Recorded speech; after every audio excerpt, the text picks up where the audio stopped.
Electric ബസ്സിൽ report തേടി ഗതാഗത മന്ത്രി. ഇലക്ട്രിക് ബസിന്റെ റൂട്ട്, വരുമാനം എന്നിവയുടെ വിശദ വിവരങ്ങൾ ചോദിച്ചാണ് റിപ്പോർട്ട് ആവശ്യപ്പെട്ടിരിക്കുന്നത്. KSRTC EMD ആണ് മന്ത്രി റിപ്പോർട്ട് ആരാഞ്ഞിരിക്കുന്നത്.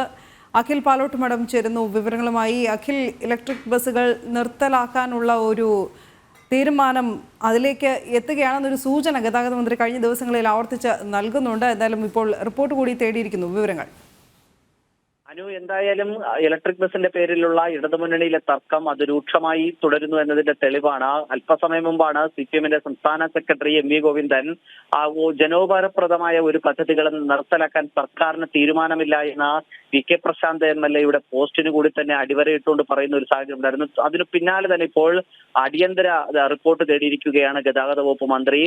വരുന്ന ബുധനാഴ്ച, അതായത് 5 ദിവസത്തിനകം തന്നെ റിപ്പോർട്ട് നൽകണം എന്ന് ആവശ്യപ്പെട്ടുകൊണ്ടാണ് ഗതാഗത MD ബിജു പ്രഭാകരന് നിർദ്ദേശം നൽകിയിരിക്കുന്നത്. അതായത് ഇലക്ട്രിക് ബസ്സുകളുടെ റൂട്ട്, അതിന്റെ വരുമാനം, അതിന്റെ ചിലവ് എന്നിവ മൊത്തം കണക്കുകൾ നൽകണം. നാളെ ഇതുവരെയുള്ള മുഴുവൻ ഡീറ്റെയിൽസും നൽകണമെന്ന് ആവശ്യപ്പെട്ടുകൊണ്ടാണ് ഇപ്പോൾ റിപ്പോർട്ട് ആവശ്യപ്പെട്ടിരിക്കുന്നത്. മന്ത്രി എന്തായാലും ഇലക്ട്രിക് ബസിന്റെ പേരിലുള്ള വിവാദം അല്ലെങ്കിൽ തർക്കം അതിരൂക്ഷമായി വരും മണിക്കൂറുകളിലും ഉണ്ടാകും എന്ന് തന്നെയാണ് നമുക്ക് മനസ്സിലാക്കാൻ സാധിക്കുന്നത്.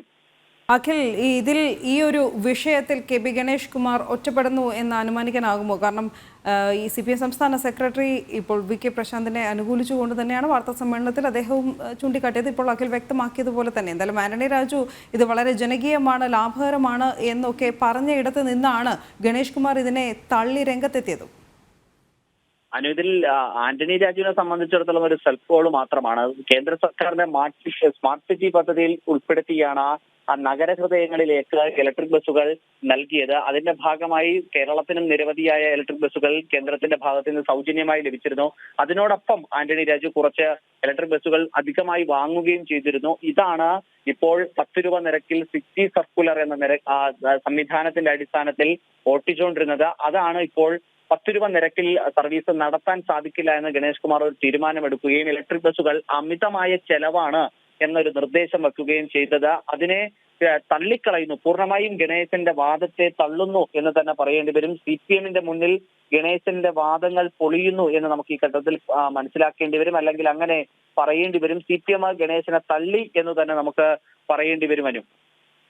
ശരി, അഖിൽ പാലോട്ടുമഠമാണ് വിവരങ്ങൾ നൽകിയത്.